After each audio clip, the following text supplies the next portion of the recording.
Imagine a narrow cobblestone lane, tucked away in a part of town you have never quite noticed before.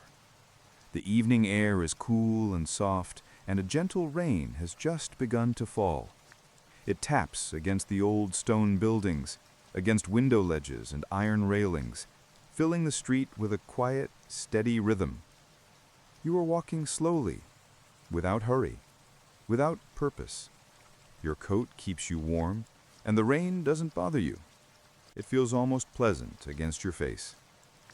The street lamps glow amber through the mist, casting golden pools of light across the wet cobblestones. And then you notice it, a small shop front you have somehow never seen before. The sign above the door reads, "The Clockmaker's Shop." The letters are old and hand-painted, slightly faded by years of weather. Behind the glass, you can see a warm glow, candles perhaps, or the soft light of an old brass lamp. You push the door open, and a small brass bell chimes above your head. The sound is delicate, almost musical, and it fades slowly into the warm silence of the room. Inside, the air smells of polished wood, of cedar and beeswax, and something faintly sweet, like old books or dried lavender. The walls are lined from floor to ceiling with clocks. Grandfather clocks with dark wooden cases, small mantel clocks with porcelain faces, pocket watches displayed under glass domes, cuckoo clocks carved from dark cherry wood. Every surface holds another timepiece, each one different, each one beautiful in its own quiet way. And they are all ticking. Not loudly, but softly, gently, each one keeping its own time, each one slightly different from the next. Together, they create a sound that is strangely soothing, a kind of layered, overlapping rhythm, like the heartbeat of the room itself. The shop is warm. A small cast-iron stove sits in the corner, its door slightly open, and you can see the orange glow of embers inside.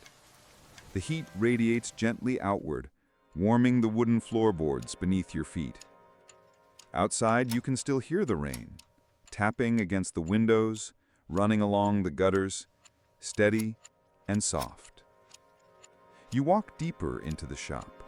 There is no one at the counter, no hurry to attend to you. The space feels lived in, unhurried, as though it exists slightly outside the ordinary flow of time. A wooden workbench sits near the back wall, cluttered with tiny gears and springs, magnifying lenses, and small brass tools you cannot name. A half-finished clock sits in the center, its face blank, its hands not yet attached. Beside the workbench, there is an old leather armchair. It is deep and soft, the kind that has been sat in 10,000 times and has only grown more comfortable with age. A wool blanket is draped over one arm. The leather is warm to the touch. You sit down. The chair holds you perfectly, and you feel your whole body begin to settle. Your shoulders drop, your breathing slows. The blanket is soft and heavy, and you pull it gently over your lap. It smells faintly of cedar and warmth. From here, you can see the whole shop. The rows of clocks ticking gently on their shelves, the soft glow of the stove, the rain tracing lines down the window glass. Everything is still and golden and unhurried. You notice a clock on the shelf nearest to you. It is small, made of dark walnut, with a round brass face and delicate Roman numerals. Its tick is the softest of all, like a whisper, counting out the moments. You watch the second hand move in its slow, steady circle, around and around and around. There is nothing you need to do, nowhere you need to be.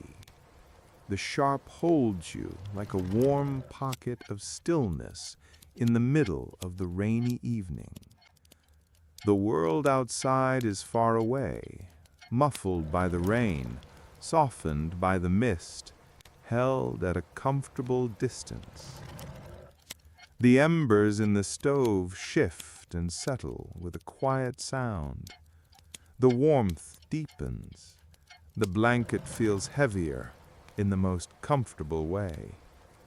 Your eyelids grow a little heavier, too. The ticking of the clocks seems to slow, just slightly. Or perhaps you're simply sinking deeper into the rhythm of the room. Each tick lands softly, like a drop of rain on a still pond. Tick, tick, tick. Gentle and even and perfectly steady. You are aware of the rain outside, still falling. It has not stopped. It will not stop for a long while yet. It fills the silence between the ticks, weaving itself into the sound of the room, rain and clocks, clocks and rain, all blending into one long, continuous lullaby. Your eyes close just for a moment. The warmth of the stove, the weight of the blanket, the softness of the chair. Everything supports you. Everything holds you. There is nothing to resist, nothing to figure out, nothing to manage.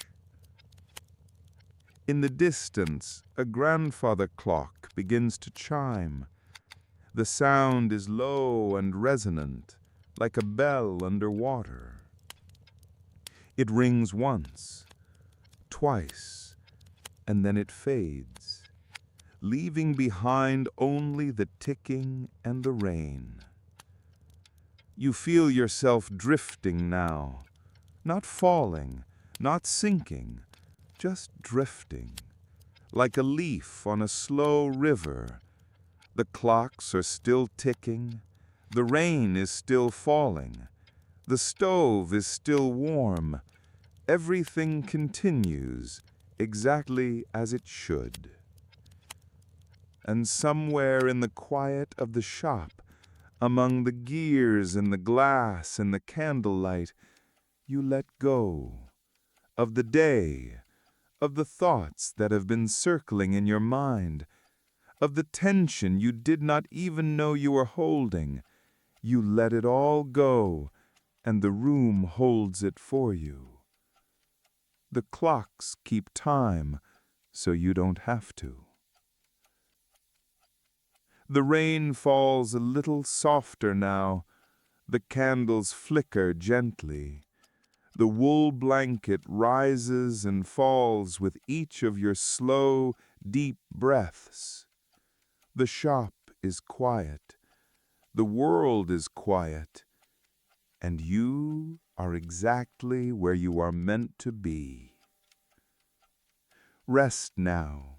Let the clockmaker's shop keep watch while you sleep. Let the rain sing you its quiet song.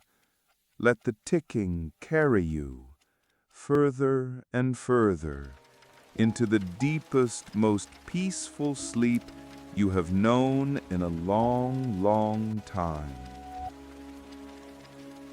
And in the morning, when the rain has stopped, and the first pale light of dawn slips through the window, you will wake gently, rested and whole. But that is later. That is far away. For now, there is only this: the warmth, the ticking, the rain.